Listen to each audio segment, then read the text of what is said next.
Assalamualaikum warahmatullahi wabarakatuh. Berjumpa lagi dengan Basit di Seni Budaya. Oke,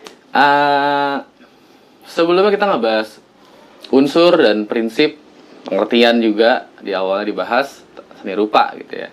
Intinya masih seni rupa. Kali ini kita ngebahas seni rupa berdasarkan ragam fungsinya, seni rupa berdasarkan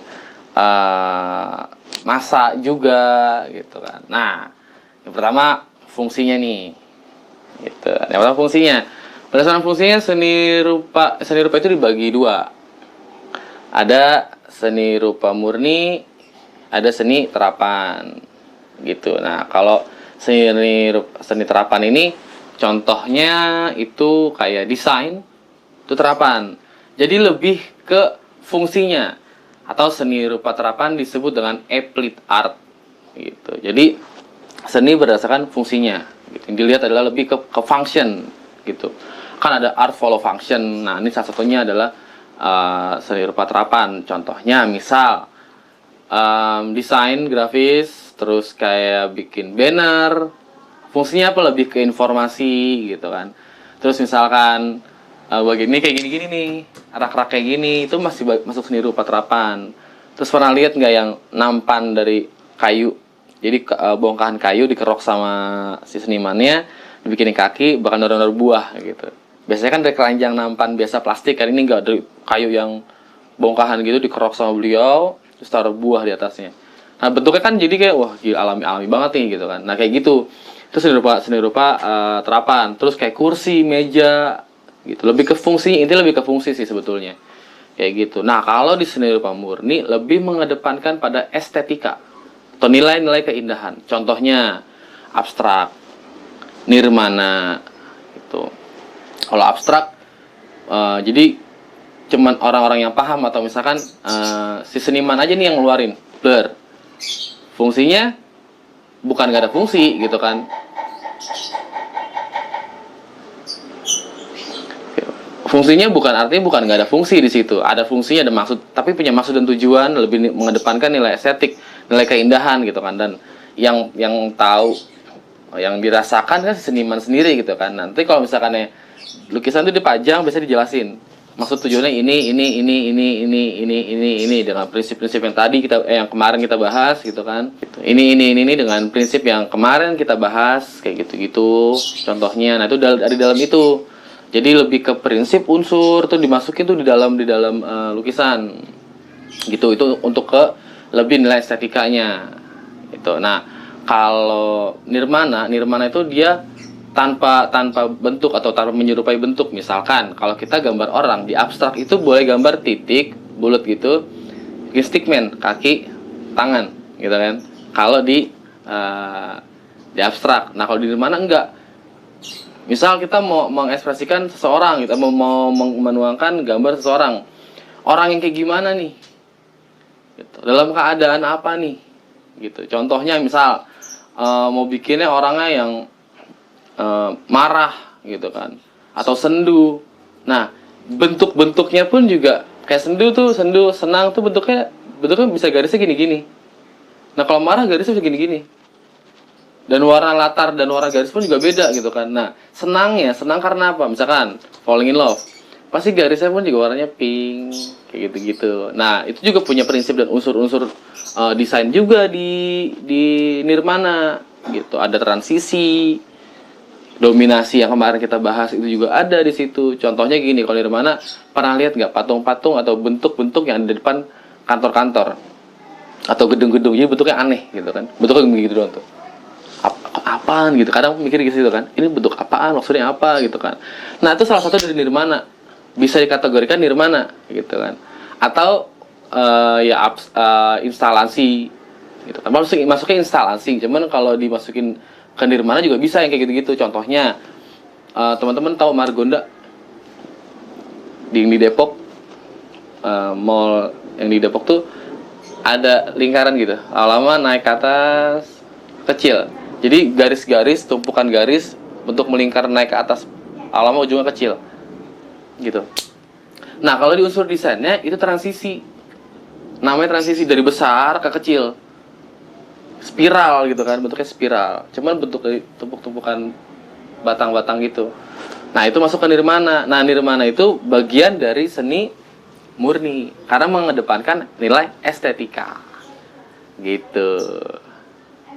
Sampai sini paham ya? Nah, kalau seni rupa berdasarkan ragam wujudnya dibagi dua dimensi sama 3 dimensi. Nah, kalau teman-teman mungkin tahu 2 dimensi itu cuman ada panjang kali lebar kertas lah, contoh kertas gitu. Nah, itu 2 dimensi. Jadi nggak sisi sebelah sini nggak ada nih, cuman segini doang. Sisi yang sebelah sini nggak ada. Itu 2 dimensi. Simpelnya gitu. Nah, 3 dimensi mereka punya ruang. Jadi ada tinggi, lebar, panjang kayak kubus. Kan kalian kalau bikin di matematika ada T kali P kali L, tinggi kali panjang kali lebar. Nah, itu 3 dimensi, ada ruang. Contohnya misal adalah ini contoh. Nanti dimensi gitu ya, dia ada tuh, ada kesini juga kayak gitu. Itu untuk 3 dimensi. Perbedaannya itu, Pak, saya mau gambar 3 dimensi dong, tapi di 2 dimensi. Kira-kira bisa nggak sih? Bisa aja. Masuknya ke ilusi kalau itu, gitu. Teknik ruang, gitu. Jadi seakan-akan kayak mungkin teman-teman juga pernah lihat ya, lukisan-lukisan 3D, mural 3D gitu kan. Nah, mereka pakai teknik ilusi, perspektif, ruang. Nah, pakai teknik-teknik itu kalau yang bikin 3D kayak gitu. Nah, tapi masuknya 2D, bukan 3 dimensi gitu. Contoh-contohnya kalau 2 dimensi kayak lukisan, flyer, banner, terus apalagi sablon, teknik-teknik sablon, teknik-teknik cetak, intinya itu kan masih 2 dimensi kan. Nah, kalau 3 dimensi apa? Patung, guci, kendi, terus apalagi tuh? Lemari, bisa 3 dimensi kan? Kayak gitu untuk di 2 dimensi dan 3 dimensi. Nah, yang terakhir ini berdasarkan masa. Seni rupa berdasarkan masa. Ada seni rupa tradisional, ada seni rupa modern, ada seni rupa kontemporer. Nah, kalau seni rupa tradisional, seni rupa tradisional adalah seni yang secara turun-temurun dijaga keaslian norma, teknik, adat kebiasaan tertentu.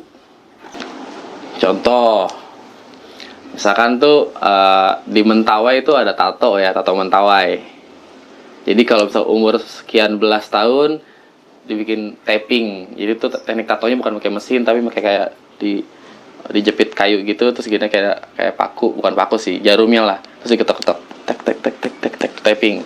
Segini. Nah, tuh jadi pakemnya ada kalau misal usia sekian segini, usia sekian bikin 2 garis misalkan kayak gitu. Ini contohnya tradisional. Cuman itu Pak, nggak juga, banyak. Misalkan motif Toraja.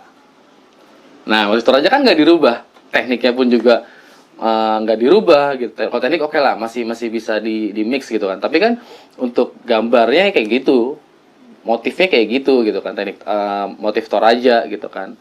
Atau misalkan kayak batik tradisional tuh yang zaman dulu kayak gitu yang misalkan contohnya parang gitu, kayak parang bengkok, itu bisa dimasukin tradisional juga gitu karena bentuk parang rusak parang rusak tuh nggak berubah, pasti kayak gitu kan. Nah, itu masuk tradisional juga tuh kayak gitu contohnya.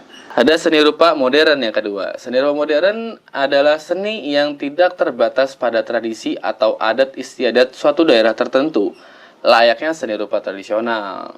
Nah, kalau seni rupa modern itu lebih mengembangkan pada filsafat, prinsip, unsur-unsur gitu. Atau seni rupa modern itu kayak desain grafis itu masuk ke modern kayak gitu. Jadi ada perkembangannya lagi dia. Kalau misalkan seni tradisional kan nggak bisa dirubah, adat kebiasaan, sejarah gitu kan. Kayak tadi contohnya apa sih masuk dari parang rusak, apa sih masuk dari motif Toraja, apa sih masuk dari tato Mentawai dengan motif tatonya kayak gitu, gambar kayak gitu kan. Itu kan nggak bisa dirubah gitu kan. Nah, kalau di modern justru malah lebih berkembang lagi, dia punya prinsip-prinsip yang kayak tadi disebutkan, misalnya kayak unity, ada apa ketegasan kayak gitu, tekstur segala macam, tekstur pasti ada, cuman dia lebih panjang lagi, punya unsur-unsur lagi nih, unsur-unsur nilai filsafat kayak gitu-gitu. Nah itu kalau modern gitu. Nah yang ketiga adalah seni rupa kontemporer. Seni kontemporer adalah seni yang terikat pada masa dan konteks keadaan sekitar ketika karya tersebut diciptakan. Oke, misalnya gini, yang masa kini, eranya sekarang gitu.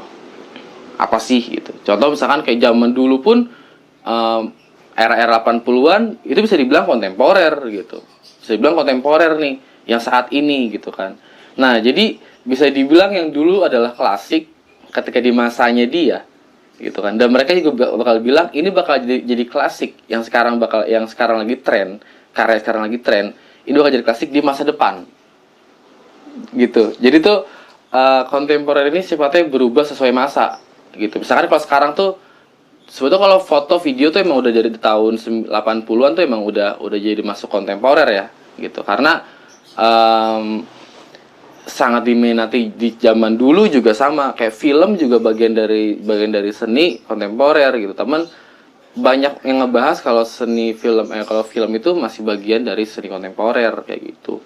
Terus misalkan kalau gaya-gaya lukisan kayak Memphis sekarang lagi pakai juga tuh, banyak Memphis, jadi bentuknya tuh yang cuman garis-garis gitu doang tuh, bulat titik gitu-gitu. Contohnya kayak gini.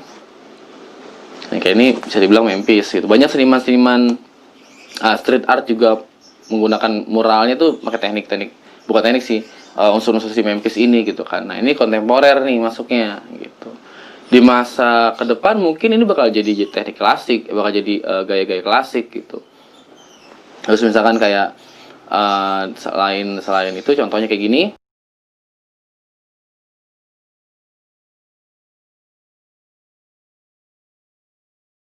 Nah, itulah contoh-contoh kontemporer gitu. Nah, tadi kita ngebahas dari berdasarkan ragam fungsi, ragam wujud, sama berdasarkan masa. Nah, mungkin di pertemuan selanjutnya kita sudah bisa masuk ke teknik kali ya. Nanti saya akan jelaskan juga kayak teknik arsir, dusel, ada pointilis nanti tambahannya juga pointilis kayak gitu. Terus kayak teknik kuas, gitu. Banyak lah gitu untuk di pertemuan selanjutnya. Yang penting semangat terus, berkarya terus, go art, enjoy SPK. Assalamualaikum warahmatullahi wabarakatuh.